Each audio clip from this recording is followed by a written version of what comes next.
Your loan request? The manager's voice was flat, almost bored.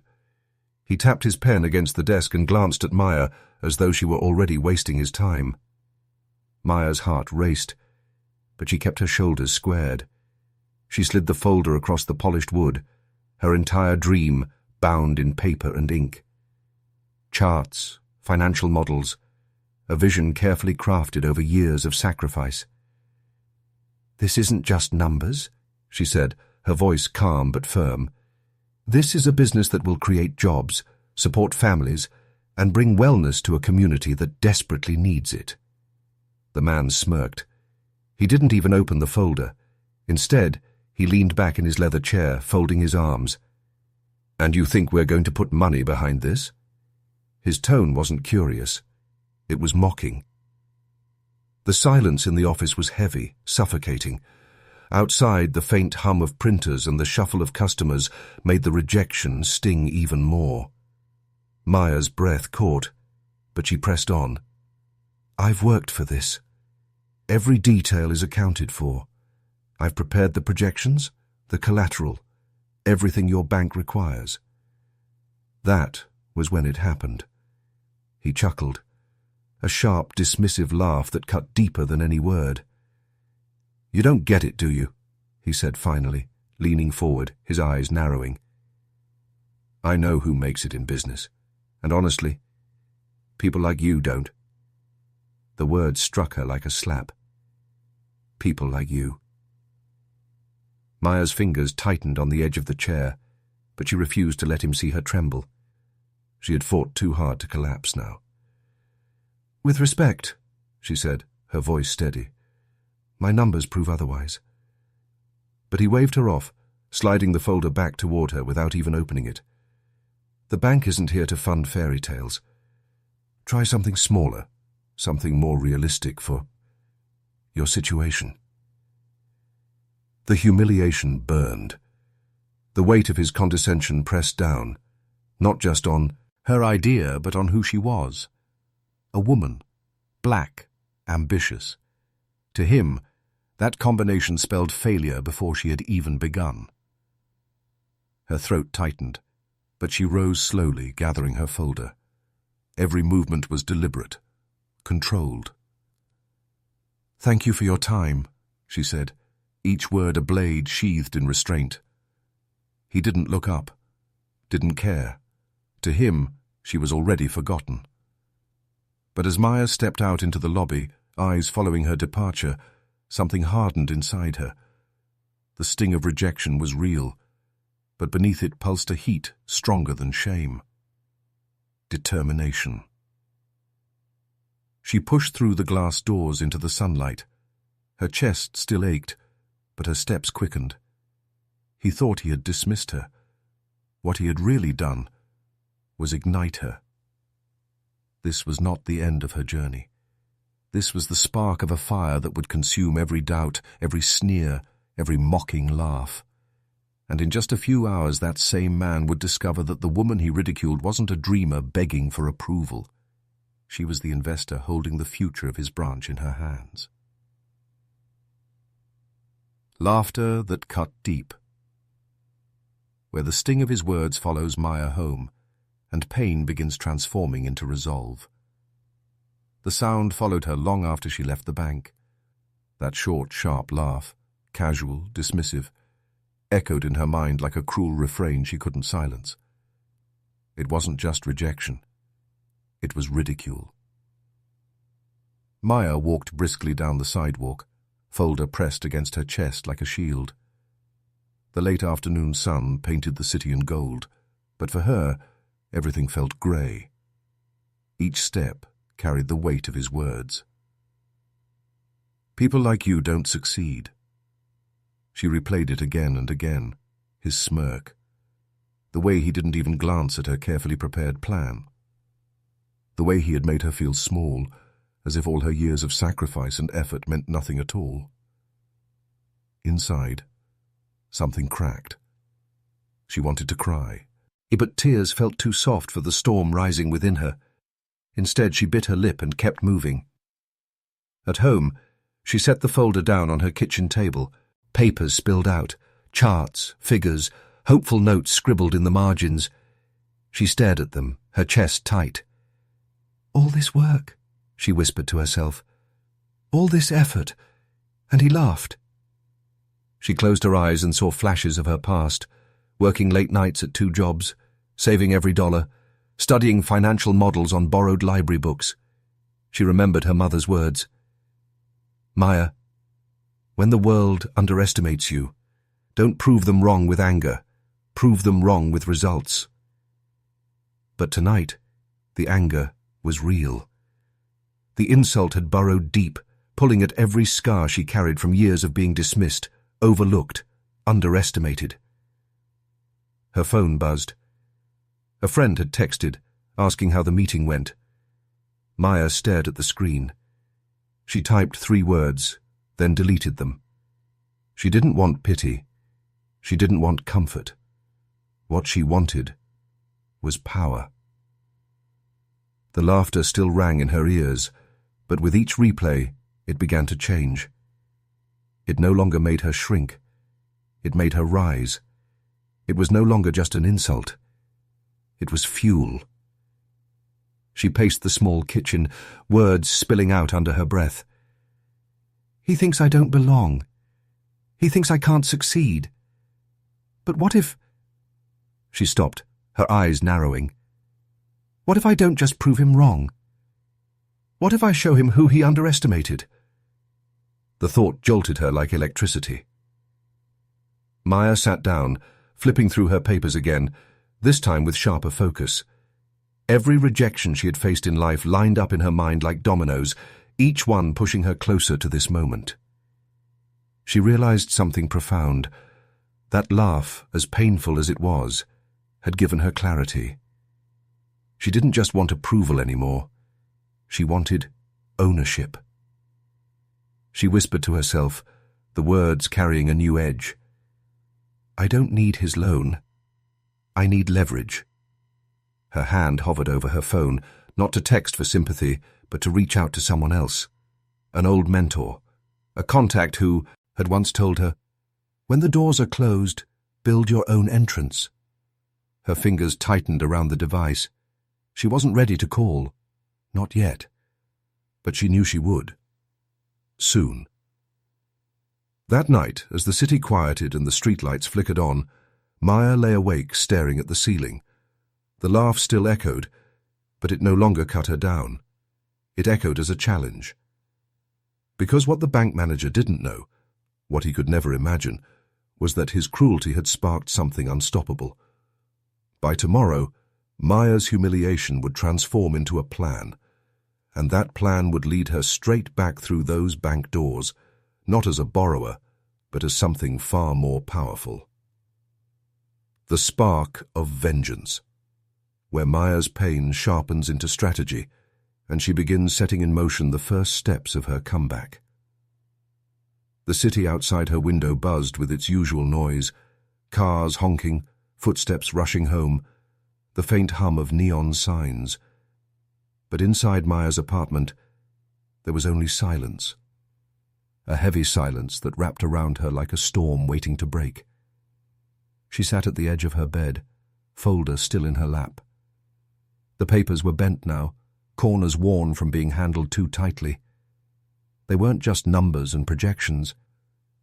They were years of sacrifice. And tonight, after everything, they stared back at her like unanswered questions. Her mind drifted, back to childhood, to nights when she'd studied by candlelight while her mother worked late shifts. She remembered the pride in her mother's voice when she said, "You'll go further than I ever could." That promise had fueled her through sleepless nights, through jobs that barely paid the bills, through dreams that felt just out of reach. And now? A single laugh from a man in a suit threatened to undo it all. Maya gripped the folder tighter. "No," she whispered into the stillness. "Not like this." Her eyes burned, but no tears came. Instead, a different fire began to flicker. His words, "People like you don't succeed," echoed in her mind. But instead of cutting her down, they lit something inside her. She rose from the bed and walked into the kitchen. She set the folder on the table, spread the papers out, and stared at them as though they were pieces of a puzzle waiting to be solved. "What if I stop asking?" she murmured. "What if I stop waiting for someone else's approval?" The idea hit her like a spark in the dark. For years she had fought to be let in, to prove she belonged at someone else's table. But maybe it was time to build her own. Her thoughts moved faster now. She remembered the mentors who had guided her in college, the community leaders who had seen her potential, the quiet network of professionals who always said, "If you ever need help, call me." For the first time that night, her lips curved into the hint of a smile. She realized she had something far more valuable than a loan. She had resilience, vision, and allies who believed in her. She whispered to herself, almost like a vow, "I won't just succeed. I'll change the game." The clock ticked past midnight, but she didn't feel tired anymore. She felt awake, more awake than she had in years. She gathered her notes, reshuffled them, and circled key figures. Her mind was no longer replaying his laughter. It was sketching a plan. Outside, the city lights glowed like fireflies against the night. And inside, Maya's determination burned brighter than all of them. Tomorrow, she would begin the calls. Tomorrow, she would start moving the pieces. The bank manager thought he had closed a door on her. What he had really done was open the path to something far greater. A hidden network of power, where Maya begins reaching out to her connections, setting in motion the plan that will turn her humiliation into triumph. The night after the rejection, Maya sat at her kitchen table, papers spread out like a battlefield map. Her chest was tight, but her eyes burned with a new intensity. She had been laughed at, dismissed, but she was far from alone. What the bank manager didn't know was that Maya had spent years quietly building bridges. Every job, every mentorship, every partnership had left her with more than just experience. They had left her with allies. She reached for her phone, hesitating for a moment before pressing the first number. "Professor Daniels," she said softly when the voice answered. A warm chuckle came through the line. "Maya, it's been too long. Tell me, you're calling because you've finally decided to build that dream of yours, aren't you?" Her throat tightened. "Yes, but I hit a wall today. I need advice, and maybe more than advice." There was a pause, then the professor's voice firmed. "Good. Because I always told you one rejection is nothing. Send me your plan. Let's talk tomorrow." She ended the call with trembling hands, but inside she felt steadier. That was the first spark. The next call was to an old colleague, Darren, a financial analyst who had once mentored her during an internship. He picked up quickly. "Maya, haven't heard from you in ages. What's going on?" She hesitated, then spoke with clarity. "I've been dismissed, mocked, but I refuse to stop. I have a plan, and I need someone with your expertise to help refine it." There was silence, then a laugh, not mocking, but proud. "That's the Maya I remember. Send me everything. We'll tighten it up together." Call after call, her kitchen transformed into a war room. Names that many would consider unreachable answered her phone. Old mentors, respected community leaders, quiet investors who had always believed in her vision, they all listened. And to each one, she carried the same fire, the determination to transform humiliation into triumph. The hours stretched late, but instead of exhaustion, energy pulsed through her veins. She wasn't begging anymore. She was gathering an army. At a point, she leaned back in her chair, phone in hand, staring at the glowing city skyline through her window. "He thinks I'm powerless," she thought, "but he has no idea what kind of power I carry." By the third day, the puzzle pieces began fitting together. An investor offered seed capital. A community leader pledged support. A former professor connected her to someone high up in the finance world. The web was forming, tight and strong, and at the center of it, stood Maya. The bank manager had dismissed her as a nobody, a dreamer chasing fantasy. But in reality, she was part of something far greater, a hidden network of power built from resilience, trust, and years of perseverance. As she closed her laptop that evening, a single thought echoed in her mind. He laughed at me. But soon, he'll have no choice but to answer to me. The stage was set. The allies were in place. The plan had shifted from desperation to inevitability. And with every call she made, every piece of support she gathered, the balance of power tilted further away from the man who had ridiculed her, and closer to her own hands. Gathering the arsenal, where Maya consolidates the resources, capital and strategy needed to walk back into the bank, not as a dreamer, but as a force of destiny. The rejection had cut deep, but now Maya moved with a new rhythm. Not of defeat, but of precision. Every step deliberate, every call calculated. What the manager thought was the end of her journey was actually the beginning of her greatest strategy. Her small apartment, once quiet and heavy with doubt, now buzzed like a command center. Papers were pinned to walls, spreadsheets glowed across her laptop screen, and her phone never stopped ringing. She was no longer asking for permission. She was assembling power.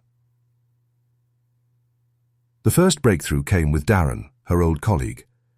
Together, they pored over her financial plan, reshaping numbers, tightening projections, making her idea impossible to dismiss. "This isn't just viable," Darren said during a late-night video call, his face lit by the glow of his monitor. "This is bulletproof." But bulletproof ideas still needed capital, and that's where Maya's hidden allies came in. She sat across from Ms. Evelyn Grant, a retired businesswoman and early mentor, in a quiet cafe. Evelyn studied her proposal with sharp eyes, then looked up with a smile. "They laughed at me once too," she said. "Don't just prove them wrong, Maya. Replace them." With that, Evelyn pledged her first investment. From there, the momentum grew. A local community fund agreed to back her vision, seeing not just numbers, but the impact her wellness center would bring. A small group of private investors pooled their resources, impressed by her confidence and the network rallying behind her. What had started as one woman's dream was rapidly transforming into a collective mission. Days blurred into nights as Maya balanced calls, meetings, and strategy sessions. Exhaustion threatened her, but every time she remembered that laugh, the sound of her dismissal, her energy surged back. This wasn't revenge for the sake of revenge. It was destiny manifesting through discipline. She crafted a detailed acquisition strategy with Darren's help. Step by step, she mapped out how to approach the bank's higher executives, how to structure the buyout, and how to keep everything under wraps until the perfect moment. Every detail was sharpened like a blade. One evening, she spread the contracts across her table, hands trembling slightly as she realized how close she was. She whispered into the quiet room, "I'm not coming back as a borrower. I'm coming back as the buyer." Those words weren't just a declaration, they were a transformation. By the end of the week, the arsenal was ready. Funding secured, strategy refined, legal documents in motion. What once felt like a distant dream was now tangible, real. And through it all, Maya carried herself with quiet strength. Not boastful, not Lou, steady but steady, the kind of strength that grows in the shadows before revealing itself in the light. The bank manager had dismissed her as powerless. Soon, he would discover just how wrong he was, because Maya wasn't returning to ask for approval. She was returning to take control. The silent negotiations, where Maya's plan moves from preparation to execution, and secret meetings behind closed doors, set the stage for the shocking reversal to come. The irony was almost too perfect. While the bank manager carried on with his daily routine, approving minor loans, sipping his coffee, and smirking at customers he deemed unworthy. His world was shifting beneath his feet, and he didn't even know it. Across town, Maya stepped into a high-rise office building. The walls were lined with glass, the kind of place where real decisions were made. She carried no desperation this time, only composure. In her briefcase rested documents that could alter the future of an entire branch. She was greeted by a senior executive, a man whose handshake was firm and eyes curious. "Miss Johnson," he said, motioning her inside, "I've heard a lot about your vision. Let's see what you've brought us." Maya placed her papers on the polished conference table. She spoke with clarity, her voice steady. "This isn't a request for a loan. This is a proposal for acquisition. I'm not asking to borrow. I'm offering to buy." The words hung in the air, deliberate and powerful. The executives exchanged glances, surprised but intrigued. They began flipping through the documents: investment backing, growth projections, community impact strategies. Each page was airtight, refined by days of careful work with Darren and her network of mentors. One executive leaned forward. "Impressive. You've done your homework." Maya's expression didn't waver. "I had to. People like me aren't given second chances." The room fell silent for a moment. Then the negotiation began. Back and forth they discussed terms, equity percentages, ownership structures, transition strategies. Maya held her ground with quiet strength. Every question met with a precise answer. Every doubt countered with data. She wasn't just a dreamer anymore. She was a force. Meanwhile, the branch manager remained blissfully unaware. He laughed with his staff, told condescending jokes to younger employees, and boasted about his eye for winners. The very arrogance that had fueled Maya's resolve now blinded him to the storm building above his head. Days passed, and the negotiations deepened. Contracts were drafted. Lawyers reviewed the language. Investors wired funds, sealing their commitment. Late one evening, Maya sat alone in her apartment, the signed agreement spread out before her. She ran her fingers across the pages, the weight of what she had accomplished finally sinking in. The branch manager's laughter no longer echoed as pain. It echoed as prophecy, because without knowing it, he had created the very fire that had led her here. By the end of the week, everything was in place. Ownership was shifting quietly, like tectonic plates moving beneath the earth. No announcements had been made yet, but the ink was dry, the decision final. And still, the manager remained in his office, smug and certain of his superiority. He had no idea that the woman he once ridiculed was now his new superior. The stage was set, the trap was laid, and the reveal was only hours away. The return of the underdog. Where Maya walks back through the same bank doors, no longer humiliated but transformed, ready to deliver the truth face to face. The doors of the bank opened with a soft chime. The same lobby, the same sterile walls, the same polished floor that had felt like a stage of humiliation just hours earlier. But this time, Maya's footsteps carried a different weight. No longer hurried, no longer hesitant. They rang with purpose. The staff behind the counters glanced up. Recognition flickered in their eyes. Wasn't this the man the manager had laughed at earlier? They expected to see defeat written across her face, but instead they saw calm, quiet power. Her tailored jacket was sharp, her expression unreadable, and in her hand was a folder thick with documents that would change everything. She didn't pause, didn't waver. She walked straight past the line of customers and headed for the manager's office. The receptionist shifted uneasily. "Excuse me, ma'am, do you have an appointment?" Maya turned her head, offering the faintest smile. "He'll want to see me." She pushed open the glass door without waiting for a response. Inside, the manager sat behind his desk, chuckling at something on his computer screen. When he looked up and saw her, The smirk returned instantly. "Well, well," he said, leaning back in his chair. "Didn't expect to see you back so soon. Come to try your luck again?" His laugh dripped with mockery. Maya closed the door behind her. Slowly, deliberately, she placed the folder on his desk. "Not luck. Business." The manager raised an eyebrow, still amused. "Business?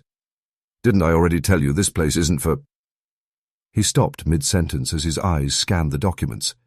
His smirk faltered. The bold lettering at the top of the page caught him. Acquisition agreement. "What is this?" he asked, voice stiff. Maya's gaze never left him. "It's a transfer of ownership. As of this morning, this branch no longer belongs to the bank. It belongs to me." The silence in the room was deafening. The manager blinked, flipping pages with increasing desperation. Each line of legal jargon confirmed the truth he didn't want to believe. "You're joking," he muttered. "This can't be." But the stamp, the signatures, the seals, they were all there. Real. Final.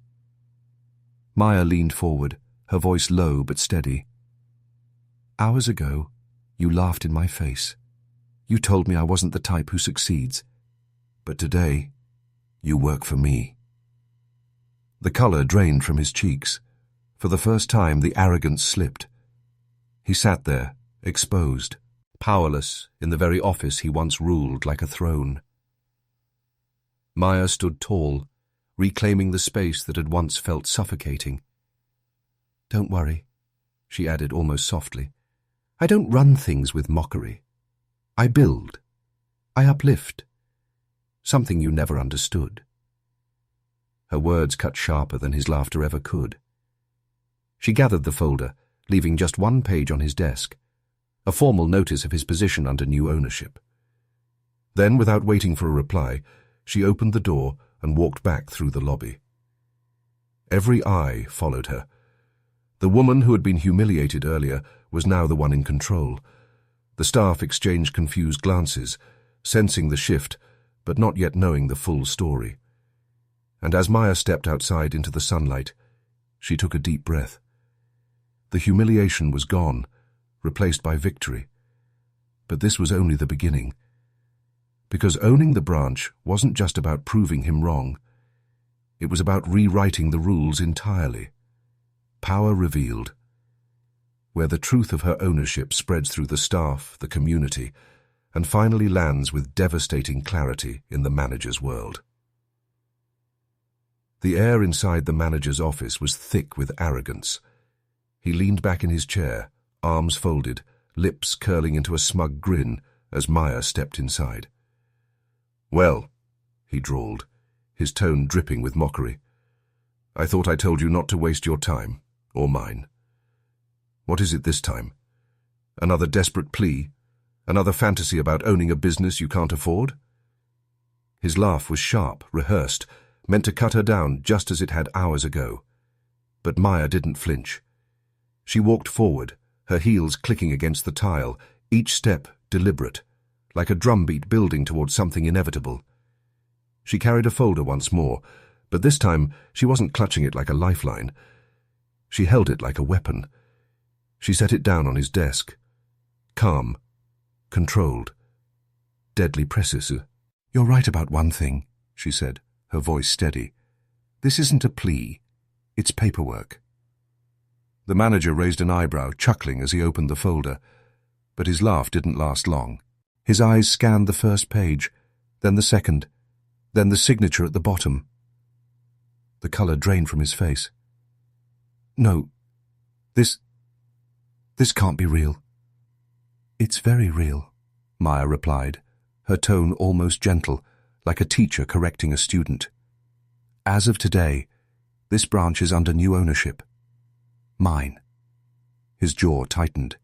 He flipped through the pages faster, searching for a loophole, something, anything, that would prove her wrong. But the documents were airtight. Seals, stamps, executive approvals, signatures that outranked him by miles. "You," he stammered, his confidence unraveling. "You're telling me—" You bought the branch. Maya leaned forward, locking eyes with him. I didn't just buy it. I invested in its future. Something you never believed I, or anyone like me, was capable of. The silence that followed was heavy, broken only by the sound of his shallow breathing.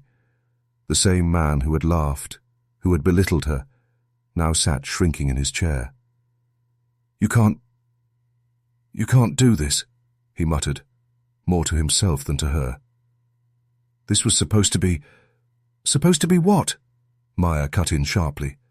Yours to control? Yours to gatekeep? That day is over. Her words struck like thunder. The manager slammed the folder shut, trying to summon the authority he once wielded so easily. Do you have any idea what running a branch entails? The responsibility? The oversight?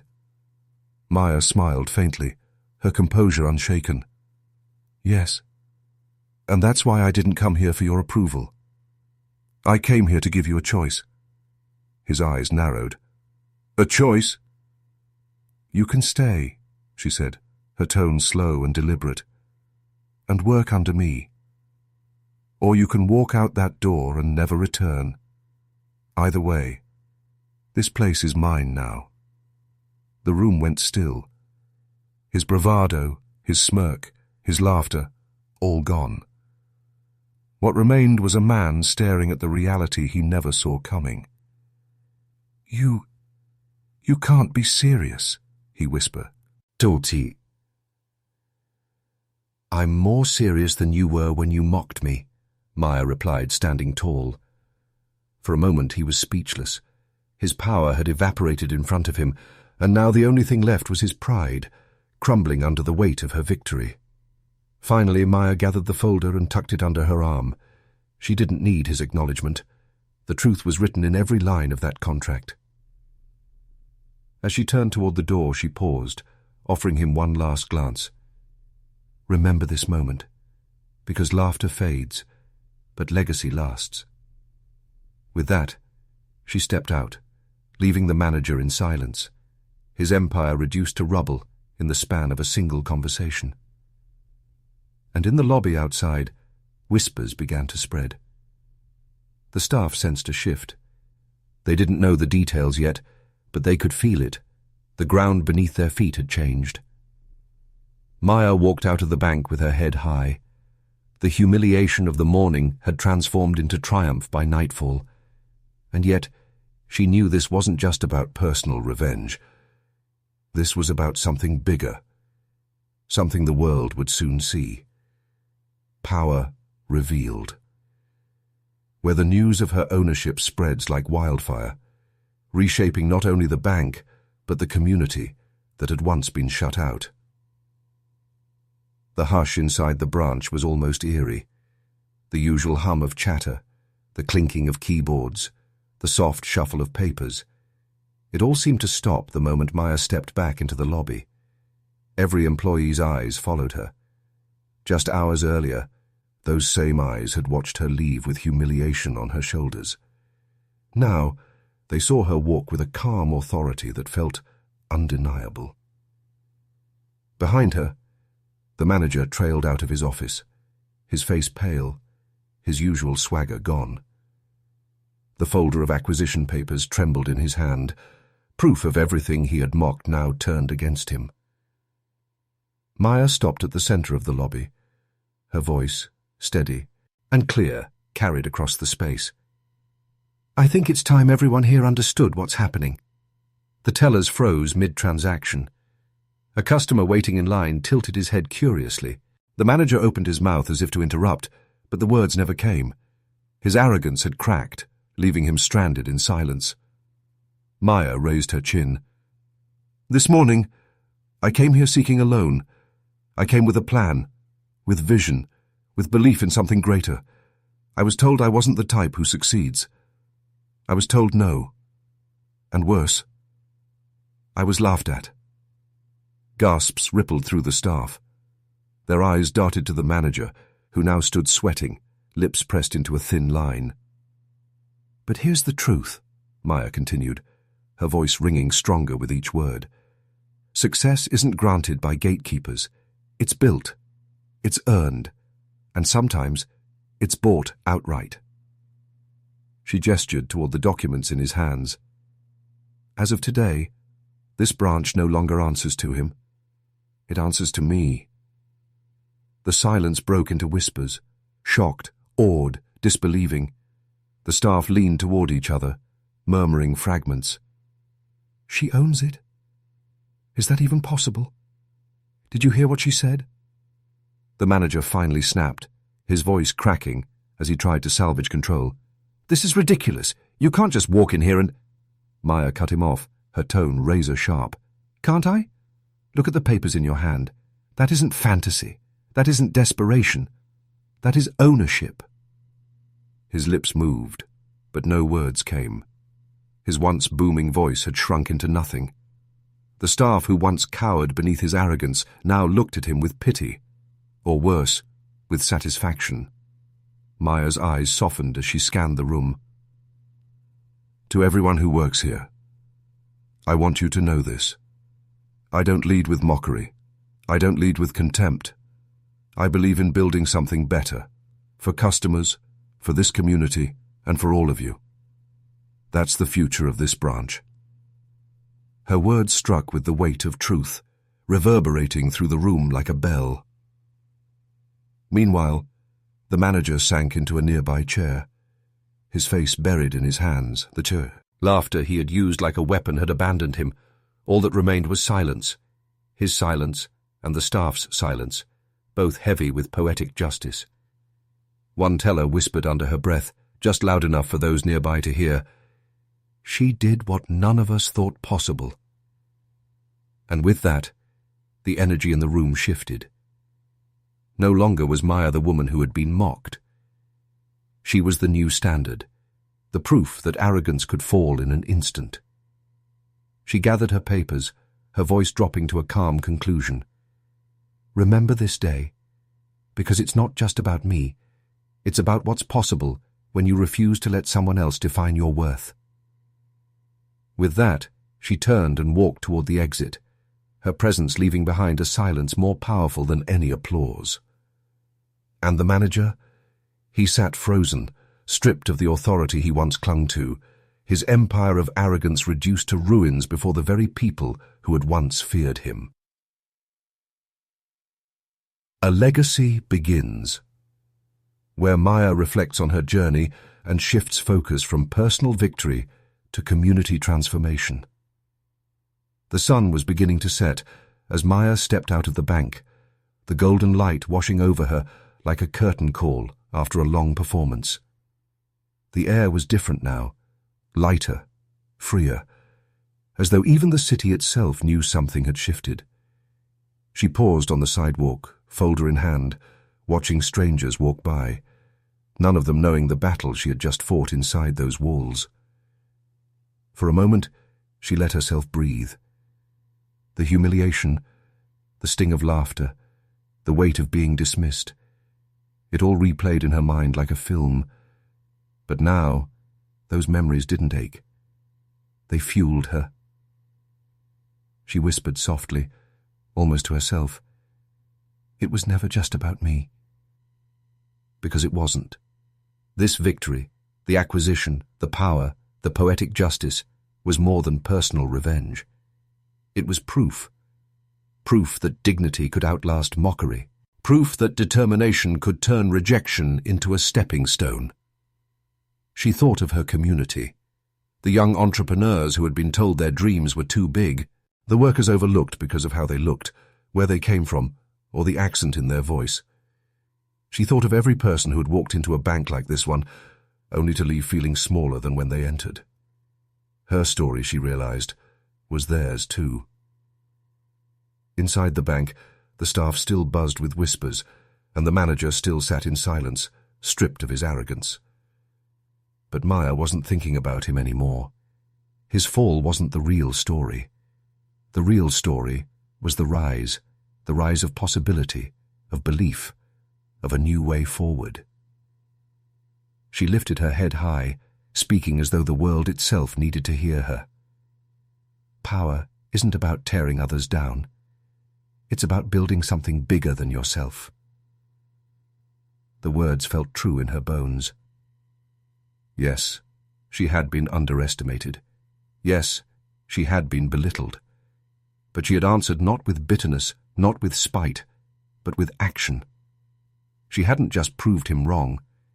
She had created a new path for those who would come after her. Her phone buzzed in her pocket. A message from one of her mentors flashed across the screen. "Proud of you. This is only the beginning." She smiled, tucking the phone away. They were right. This was only the beginning. The humiliation of one morning had turned into a legacy by nightfall, and that legacy would stretch beyond walls, beyond papers, beyond power itself. Maya turned back one last time to look at the bank, not with anger, not with gloating, with gratitude. Because without that rejection, without that laughter, she might never have unlocked the fire that carried her here. She exhaled deeply, her voice calm, steady, and full of resolve. Let them laugh, because one day the same laughter will echo as applause. With that, she walked away, not as the woman who had once been mocked, but as the woman who had rewritten the ending. Her story closed not in bitterness, but in empowerment, not in defeat, but in triumph. And the lesson lingered like the fading glow of sunset. When dignity holds strong and determination refuses to bend, rejection becomes fuel and triumph becomes inevitable.